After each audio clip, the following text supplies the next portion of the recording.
Welcome to Pivot. Thank you. I caught you. Yes. I caught you. You came to Dubai for, what is it, a week or a couple of days? And I'm like, we're going to do this. So thank you so much for giving me your time. Of course. You're a busy, busy lady, and I feel people are always trying to get at you, so thanks. Of course. My pleasure. I know you so from back in the day. You kind of were always in my house, but you were much younger than me. True. And then one day I came back from university and you were a woman, and I was like, oh, Farrah's grown.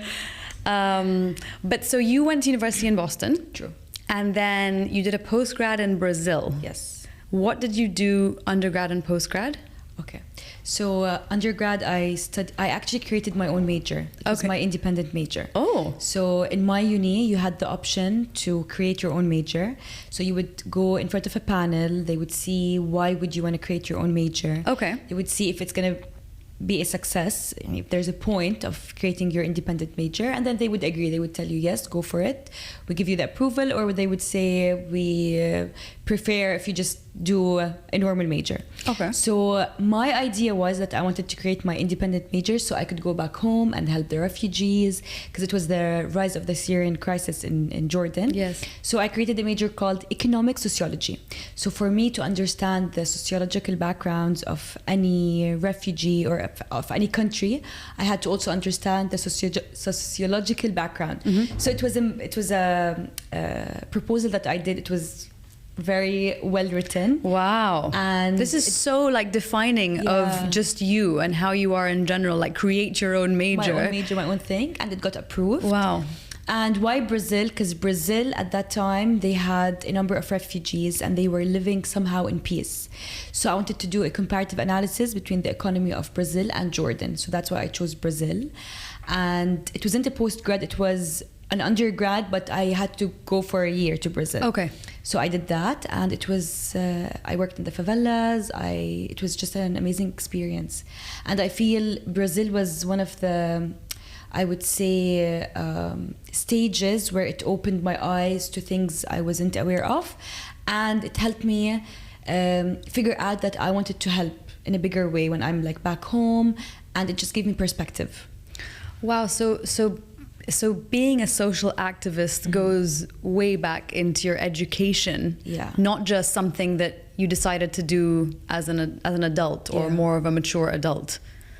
I didn't know that because when I was kind of looking at your bio and stuff, it didn't say exactly what it was. I'm like, okay, we'll go into that when we chat. Very interesting. And so then you volunteered at NGOs globally. You ended up back in Jordan where you've opened, or you didn't end up back in Jordan, you decidedly went back to Jordan. Go back to Jordan. And opened up Giving Joy, which is your foundation. Yes, it was an initiative.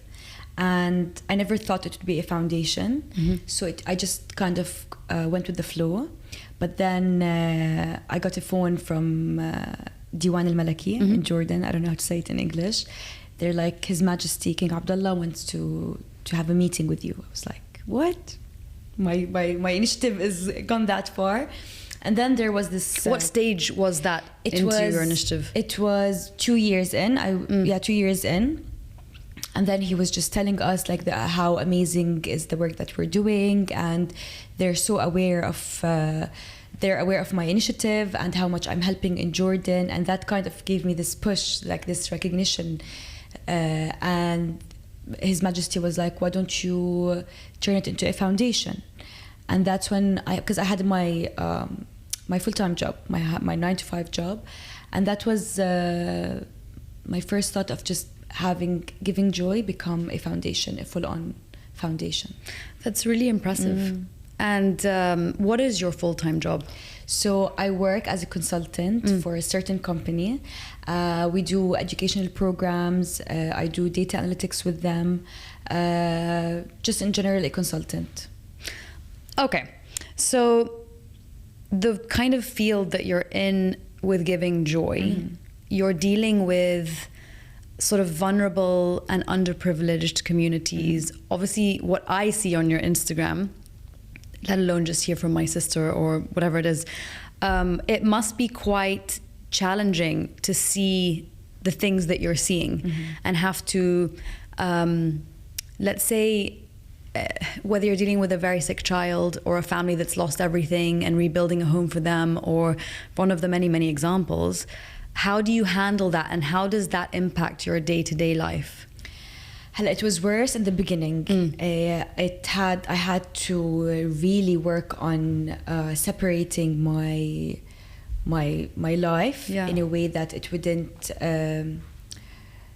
challenge me or interfere with my mental health. It was super hard. I wouldn't tell you, now I'm better at it, but in the beginning I would be crying. You're especially human. Meeting refugees, and I didn't understand that my personal life needs to be separate with what I do with giving joy. So I'm getting better at it, because now I feel like I understand myself more, my energy, how many cases I would take, how many people I would encounter. So now I'm better at it, but it was super challenging in the beginning, super so many breakdowns. I went to therapy. I had to see someone like a therapist to know how to deal with all of these things. Therapists need to see therapists. So I mean, I can imagine. I'm also super emotional. So and for me, each case or each giving joy case, I would take to my heart. I would feel it, I would live it, I would just go deep in it. So with time and with experience and with doing that for a long time, I feel now I'm better at it. But still, at times I have my breakdowns, I have my heartbreak, because there are some cases that the kid would pass away or something would happen unexpectedly.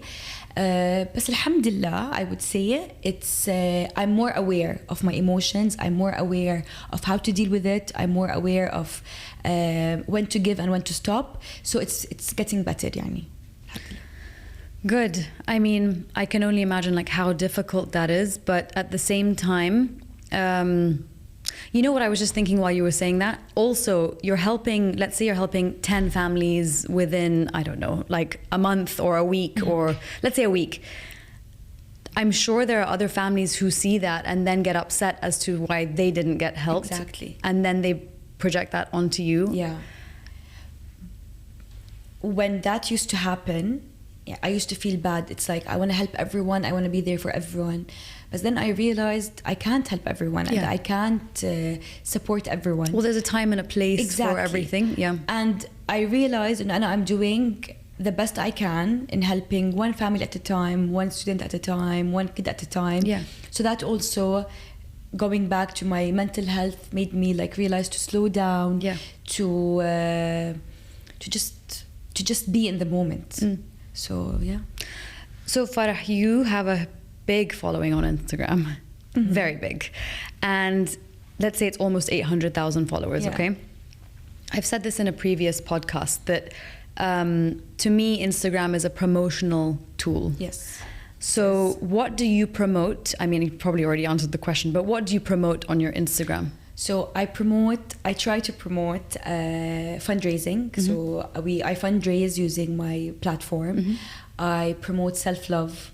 I promote gratitude, how grateful we should be. They call me in Arabic Farrah Imtinan, which means Farrah gratitude, because I always talk about the importance of being grateful. Didn't you create gratitude journals as well? I do have exactly. You still sell them? Yeah, we're reselling them now. Amazing. Yeah. So I try to focus on about self-love, as I mentioned, on the things that aren't really talking about on Instagram. We usually see fashion, makeup, gym, healthy more food. Superficial things are conquering I wouldn't say superficial, because everyone has their own story or their own content. But for me, I chose to have this. For me, this is my purpose. I feel when we always have this question, what is our purpose, or we're always trying to find our purpose. Yes. So I feel I'm blessed enough to have had this realization when I was younger, that my purpose is helping people. My purpose is raising awareness. Yeah. My purpose is promoting self-love and how grateful we should be. So this is what I promote on my social media platform. You promote obviously a lot about fundraising for giving joy. Yeah. You also have Farrah, who is Farrah. Yeah. Okay.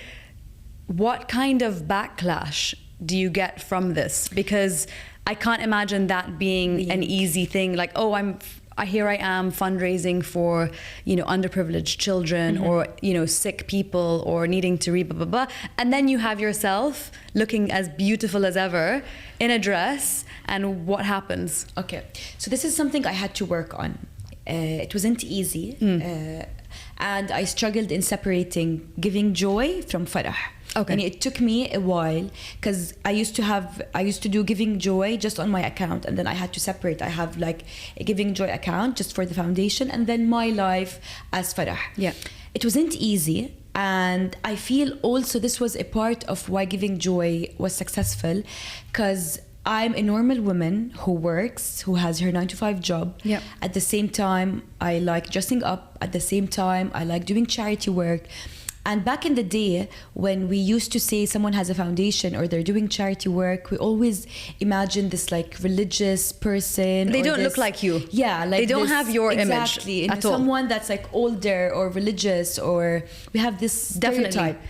So or dress like a hippie. Exactly. Yeah. I mean, we always had this stereotype about someone doing charity. So I feel this was the twist in giving joy. No, I'm a normal woman. I live my daily life, and at the same time, I love doing that charity work. So it was hard for people to understand in the beginning, I would say. But then they understood that that's part of my personality, that's part of who I am. And if they want to follow Giving Joy alone, there's a page for just the cases, the charity work I'm doing. And if they want to know about Farrah and what I do, like if they're angry seeing this, they can just follow the foundation page. But I feel Yasmin, people love that more, because they see the person behind, and that's why I also feel like people trust me. And I actually just got a message this morning. It was beautiful. I took a screenshot of it. It was saying, I usually don't trust people or donate, but because I know the person you are and I see how genuine or like the image they have on me. Exactly. Yeah, exactly. That's why I trust donating to Giving Joy, and because I take the person through a journey with me. Like I talk about their story. Totally. We take them with us when we want to go pay to the university. So they're like in this full circle kind of thing. Like they're seeing part it, of they're the journey feeling with it, you. exactly. Definitely.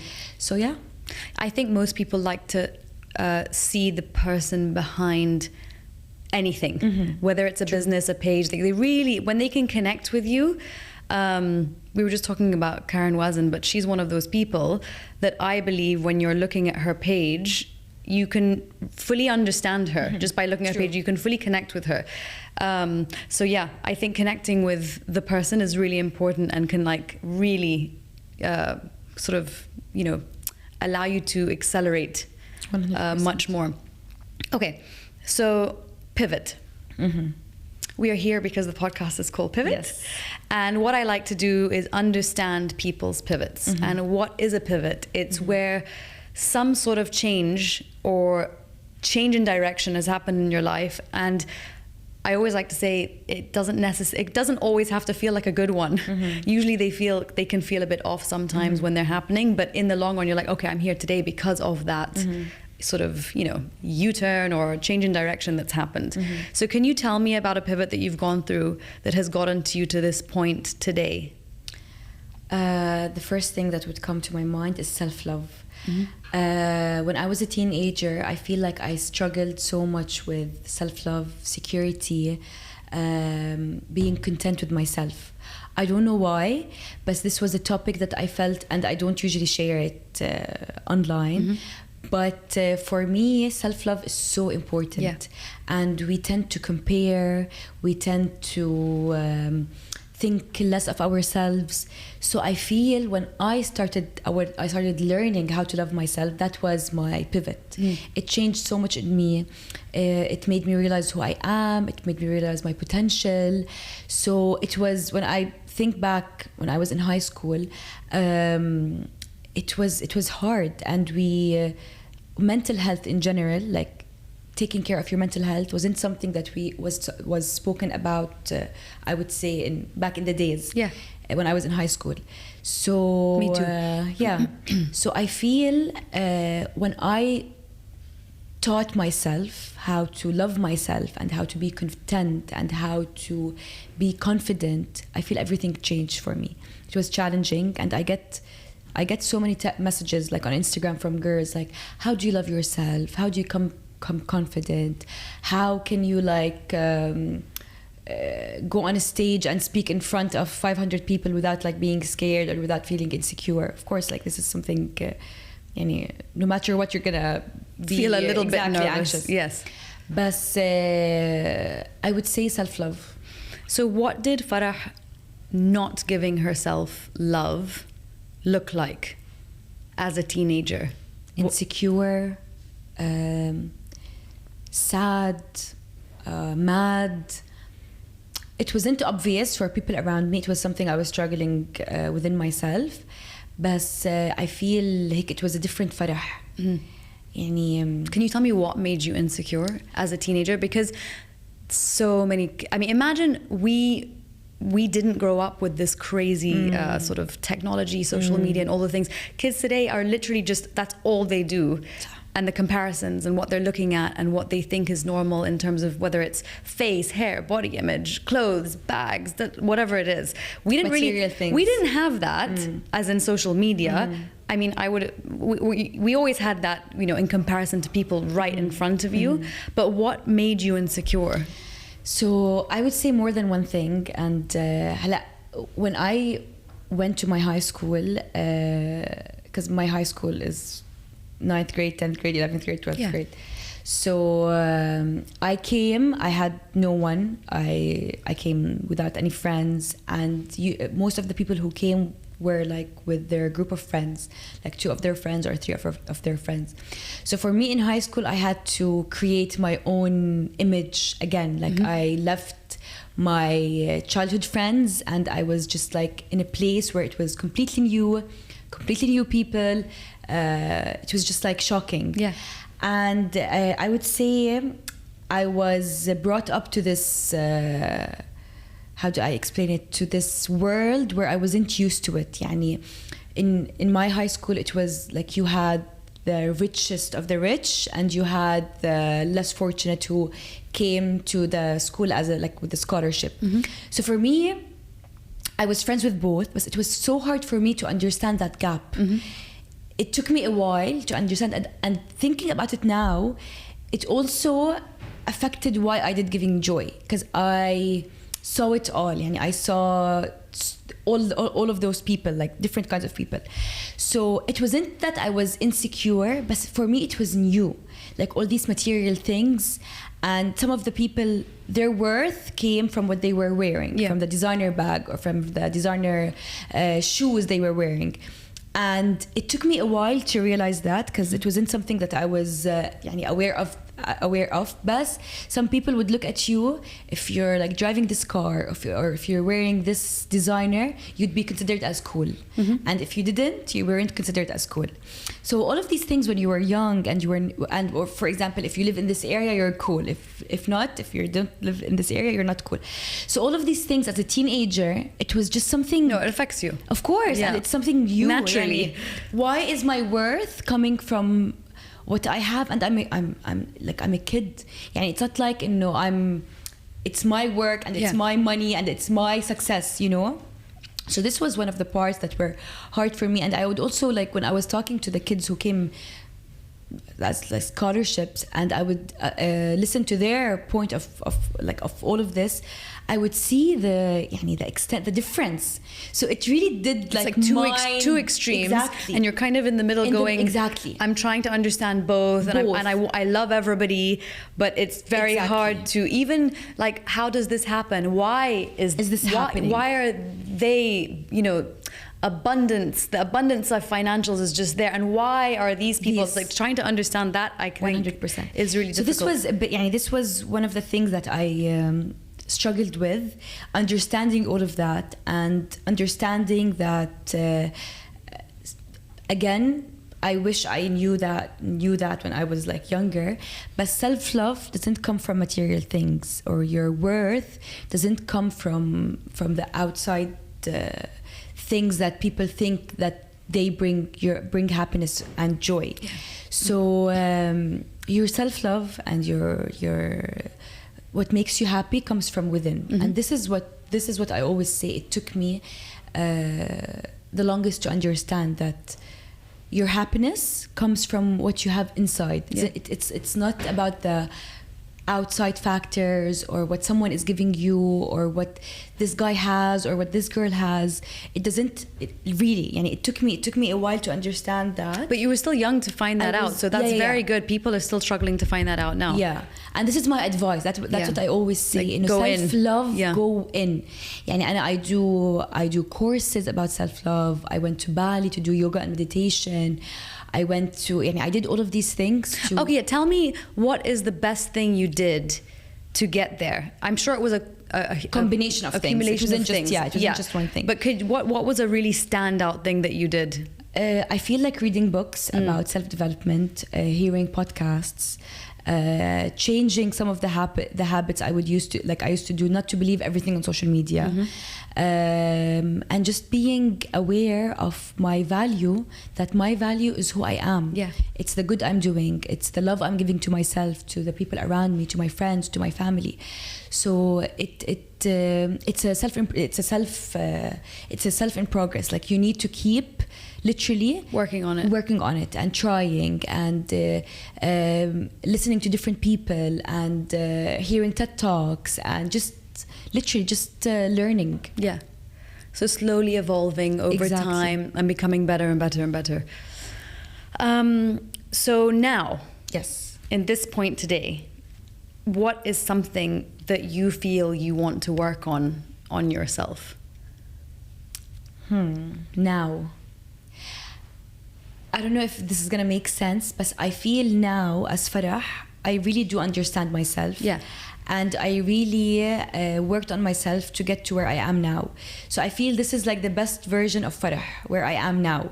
So of course I'm still work in progress and I'm still learning. And but you sound content. Mistakes. I'm super content. You're content with where you are. That's amazing. And this is the first time I can say, I'm super content with who I am. I'm self-aware. I'm confident. I love myself. I'm like my own best friend. I was talking to someone yesterday and I was like I love taking myself out on lunch dates, and she was like, really? Like, you go out on by yourself? I'm like, yes, of course. Like, I'm my own best friend. I love traveling alone. So I had to learn how to become my own best friend. Traveling alone, I can't even imagine doing that. I love it, Yasmin. I need to give that a go. I've heard from so many different people that it's a game changer for the relationship with yourself. And learning to be alone, because I can't. I've never been very good at that. No, and now I have like 3 kids and this and a husband, and it's pretty impossible to be alone. Like, you have to actively make an effort to be alone. So no, I'd love to do that. I'll give you a call. Yes, of course. Get some tips. Always if I'm like freaking out. No, if I'm there by myself going, why am I doing this? Trust me, it's a beautiful journey. So with everything that you're doing, with your influence, with your full-time job, with giving joy, there's a lot going on. What do you feel, so what sort of responsibility do you have towards this huge community around you? What is this? It's heavy. It's heavy. It's heavy. Listen, at the end of the day, I'm a human. I have my good days and my bad days. But the only thing I feel, and I really do or try to do, is when I'm feeling overwhelmed or I'm feeling I'm not in the mood, I take all the time I need to just literally shut out everything. I would delete my Instagram app, and I would take all the time I need to recharge and then go back at it. And I don't force myself. Do you do that regularly? I try to. And now I'm more aware that I for example 3 weeks I would take, for example, 2 days, 3 days. I don't give myself like a timeline. Or whenever I feel drained or tired, I just take all the time I need. I don't feel I need to be like there every day, or I need to be posting every day. Whenever I feel like I'm tired, I just take that time.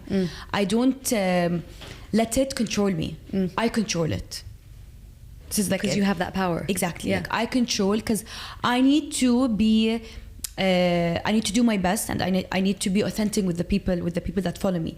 So whenever I'm just feeling off, I would go and say, guys, I'm just taking a week off, zero energy, I'm not in the mood to post, and I'll see you next week. So I'm authentic with my feelings. Like I don't pretend. If I'm like super sad or angry, like I wouldn't go on and pretend, no, I'm happy and life is beautiful and everything is fine. No, because life is ups and downs.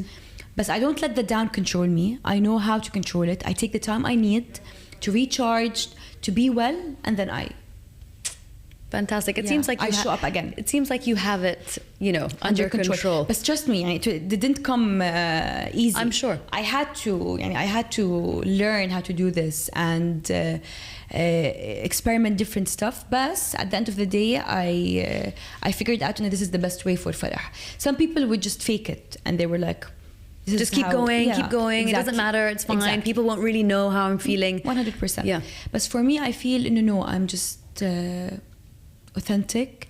I take the time I need, and whenever I feel ready, I get back at it. Amazing. That's really good. Yeah. And so, okay, where are you on your success journey? Like, there's phases to this, but obviously I feel from what I'm seeing, you're highly successful. You're doing an incredible job. I'm so proud of you as a person. But you obviously have personal goals, right? So you could have a 5-year goal or a 10-year goal. So where are you, and what do you want to accomplish within, let's say, the next 5 to 10 years? Okay. So I feel like I'm just on the rise. I have the top. I'm still literally just climbing. I feel I still have so much potential. And I feel like I'm still learning and experimenting everything. But I give myself the credit of the success I'm in right now. I feel I am a successful person, but there's still there's so much more to do and to be and to learn and to accomplish. Which is? I want Giving Joy to be not just in Jordan, to expand in the Middle East. Amazing. I want to, this is my, inshallah, this would work. Incredible. I want and people abroad keep asking me can we have Giving Joy in here or in there? So this is something that makes me smile and makes my heart smile. I'm sure that people want Giving Joy to be in their countries. So this is something we're trying to work on, to have Giving Joy in different regions of the Middle East. This is one thing. And another thing, I have so many, I'm one of those people who write their goals, my monthly goals, my yearly goals, my 3-year goals, my 5. You seem like that person. That's why I'm asking you this. Exactly. I'm super organized. I feel like you have this thought out. I do. That's the funny thing. I never shared it. So when you asked me, it was just listen, you don't have to share it. If it's something personal, you don't have to share it at all. No. I'm sharing the things I want to share. Exactly. There's so many. Yeah. But because it's the first time someone asks me this bluntly, they would be oh, what's your plan in the next 2 weeks? What is it? So it's just out there. But for now, Giving Joy, and for Farrah, I want to become a life coach. So this is something I'm working on with taking. Suits you. Yeah, that's something that would really suit you. Yeah, inshallah. Anna, you have the credentials and everything to back it up as well. I could totally see you in that field. Inshallah. Farrah, so you're very focused on speaking Arabic. This is your first, I didn't know this, but this is your first English interview podcast. So I want to understand what is the importance of you speaking mainly in Arabic? Because everything is in English now. I feel like people lost their identity. And I'm Arab. I'm so proud to be an Arab. Yeah. And I keep talking about being an Arab woman and doing what I'm doing right now. But I feel everyone on social media, and because it's everyone understands English nowadays, so everyone is going to that direction. And for me, I feel we're losing that essence of like being Arab, because of who you are. Exactly, like our stories are written in English, our captions are written in English, and I try to do both. I try to do Arabic and English, because I feel like it's more Arabic. It is, from what I see. Yeah, it is. يعني, most of the time I would say 70% it's in Arabic, but sometimes I do write both. On the posts I do try to do captions Arabic and English. And for like also when I'm doing fundraising. But I really try to just هويتنا, our identity is Arabic, and like we need to keep, because like I see kids now that oh my God, like, don't come to my house. Don't come to my house. They're speaking English, so I try to focus on I want to speak Arabic. I want to like write my stories and captions in Arabic. It comes down to the parents. Exactly. It really, really very much comes down to the parents. As a parent, if you're not speaking Arabic to your kids, they're not going to speak Arabic. So I completely agree with you.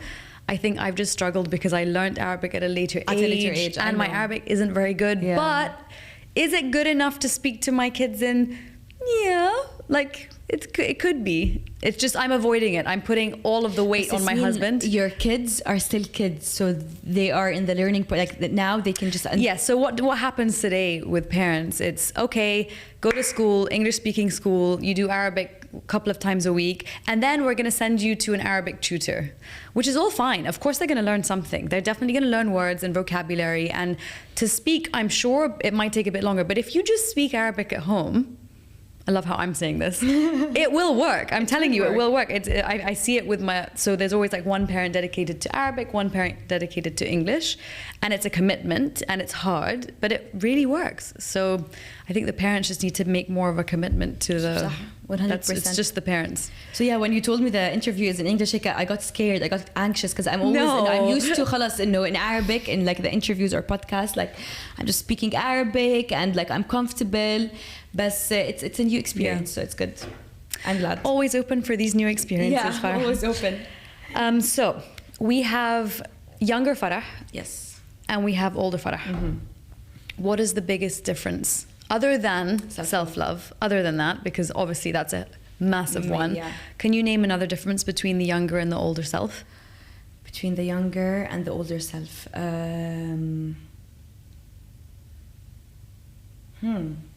Because I always talk about self-love and like comparison and all of these things.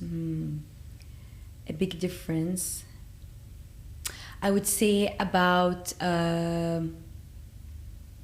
my perspective about life in general. يعني I feel I'm more positive. I'm more because of the gratitude, like I'm more grateful to life, and I love life, and I love to live life to the fullest. My younger self was more like angry and was more ungrateful. Like I feel now like I'm like grateful that I have clean water, and I'm do you think that's related to your work? Yeah, I would say and what you've seen, because the perspective that you have is immense. It's different. So I would just say just being grateful about these little things, being content with the blessings I have, and just in general appreciating life and the life I'm living. Yeah, I love this. Farrah, what is something, because I feel like what people struggle with, I'm away from my mic. I think what people struggle with when it comes to any form of sort of charity work or humanitarian work, because so many people around me want to like really be of service to anyone that needs it around them. And I think what people struggle with is sort of what they're supposed to do. So obviously the obvious is donations and sort of providing or just giving money. Next would come to me sort of donating things like clothes and books and things like toys.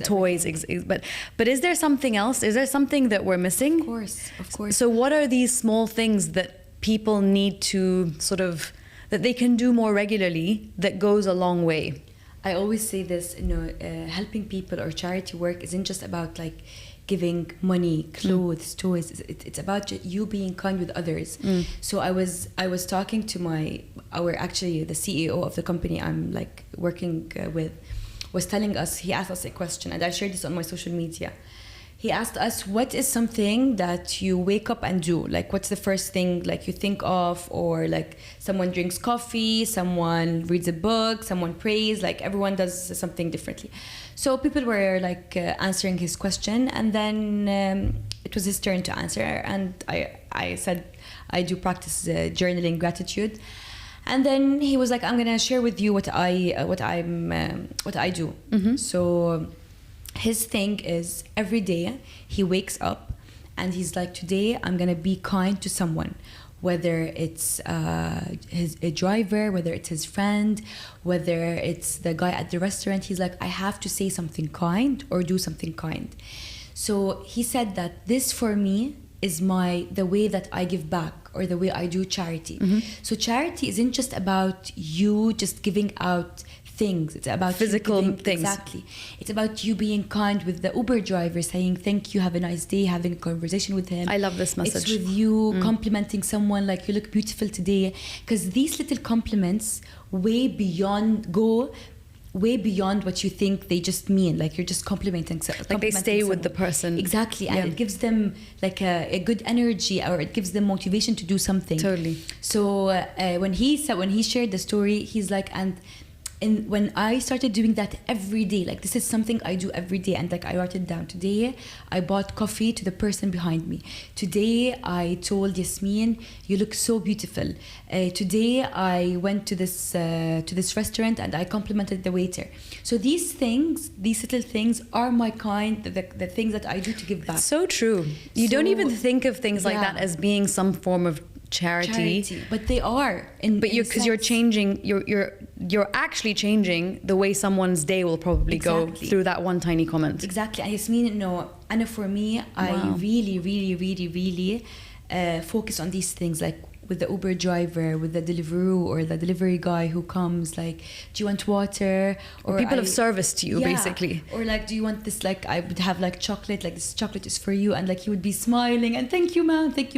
So these little things really do make a difference. Definitely. So charity doesn't need, or just like you smiling at someone, saying thank you, please. These little things, it's just like you being kind. So charity isn't just about like giving money or giving like amounts of money. It's just like little things that do make a difference. So I think that was one of the nicest messages, and I did not expect you to say that. Really. But it's so small. Yeah. It's so small, really, and it's so obvious. It's such an obvious thing, but I just feel it's underrated. It's underrated and people don't do it. And I see a lot of people who are just like rude. Like, they wouldn't say thank you, please. They wouldn't just like... Eye contact. It's eye contact. When I see that, really bothers me. When somebody's like handing you something. Unfortunately, it's the majority right now. Like, I feel like the majority are just people who are... taking it for granted, most likely. Yeah. I didn't see a rude yet. Taking it for granted. Well, I love that message. Okay. So I think I want to hear from you. I guess that was a really good one, so I don't know if you're going to be able to top it, but is there something you'd like to leave viewers with? Like some sort of message, somebody who from this podcast is going to go and follow your page, because like what would you like to leave viewers of this with? What message? The first thing that comes to my mind is for whoever is watching this or struggling or anything, you need to believe in yourself and love yourself the way you are. Because if you don't love yourself the way you are, no one will accept you or no one will love you. So you really need to like do inner work about who you are, about how to give yourself the love. Like the same way you give your mom love or your daughter or your son, or your friend, you need to give this love to yourself. So I feel the first thing in anything, I always say in success or in being content, is learning and accepting who you are for the way you are. So love yourself, be confident, believe in yourself. If you want to do something, do it. If you believe in it, you're going to succeed. If you don't believe in it and you're just like putting it out there, you're not going to succeed. So you need to have this inner work, inner self-love, inner everything, so you can be content with who you are and you can just like shine. On the note of sort of, if you want to do something, do it. like act on it. Act on it, definitely. A lot of people want to do something and then don't act on it because they're lazy. And they think like... Do you think that's what it is? No, honestly, I think people are lazy. They keep postponing, or they keep thinking, you know, something magically will happen for them to do this what they want to do, yani. So for me, and because I talk to so many people and I like hear their stories, people are just like, laid back, or they think, no, it'll happen. It will happen someday or one day. They don't put the work, but for me, you need to act upon it. You need to work 10 hours a day or 12 hours, and they will succeed if they want something from the bottom of their heart. And for me, failure... So wanting it combined with the hard work and the action will get you where you need to be. Failure. Like, you're going to fail. And they always say, if you want to succeed, you have to fail so many times. It's inevitable. Failure is inevitable. Exactly. Failure is a part of it. And just don't give up. And not from the first time or the second time. If it doesn't work, I'm going to give up. No, you need to keep working on it. You need to keep just like having this motivation and this spark that it's going to happen. I'll say that I believe failure... Well, I think failure is a really harsh word. I think when something doesn't work out, I wouldn't consider it a failure. Of course, I just believe it's even more of it's a pivot. Yeah, it's a pivot. It's a pivot. Exactly. It's something that's... It's not going to continue anymore. That's that obstacle or roadblock. And it does stop. Yes, you feel disheartened. Yes, maybe it didn't work out financially or monetarily. So yeah, there's like hard feelings, and you have to process and swallow those feelings. When that happens a couple of times, it can be quite difficult, because then I feel there's quite a lot of a shame attached to that happening multiple times, where you'd be, oh, am I really going to try something new again? And I've been there. And I will say that courage is a lot more important than shame. Exactly. So, and shame of what at the end of the day? Shame of people talking about you? Shame of someone... It is people talking about you. It's shame from other people. So long as you're okay with yourself, going back to what you said, self-love, very much about, so long as you're okay with yourself, then you're good. Yeah, and literally you need to walk and just do this. Like, people are going to talk. Like, when I started my charity... But take that as a little test. They're all just talking. Yeah. Is it going to get you? Is it going to get you? Don't let it get you. It's been when I started my charity, no one believed in it. They were like, who's going to donate using social media? Who's going to create something? Yani, I got so... Do you know how much you've collected in your donation? Sorry, I interrupted you. No, it's fine. A lot. Okay. Yani, a lot. Like, we helped... Because my charity, we focus on education. Yeah. So education for me is a weapon. Like, you need to educate in order to empower. So that's why we give like scholarships to university kids. But we helped a lot, and it's beautiful for me when like I'm out somewhere like drinking coffee, and then having a student that we like helped come up to me, and he's like, Farrah, you don't know me, but like now I'm like working, I'm like I have my own company or something, just because of like the giving joy. So this makes my heart so happy. What more do you want? Yeah. Honestly, to allow somebody to fulfill an education and then get a job afterwards, which they probably wouldn't have been able to do prior, it's incredible. Alhamdulillah. Farrah, this has been amazing. This has been really wonderful. This was so fast, was it? Did you find it challenging? I thought it was 2 minutes. It just flew. But it was nice. It was super challenging because of like me speaking in English for the first time in an interview. And you're on the spot. Beautiful. You're literally on the spot. This was amazing. I can't wait to like watch it back and fully absorb our conversation properly. But good luck. I don't think you need it, but good luck. And if you are going to expand giving joy into the Middle East, you call me first. Of course. Okay, thank you. Of course. Thank you. Thank you, Yasmin. I loved it. I love you.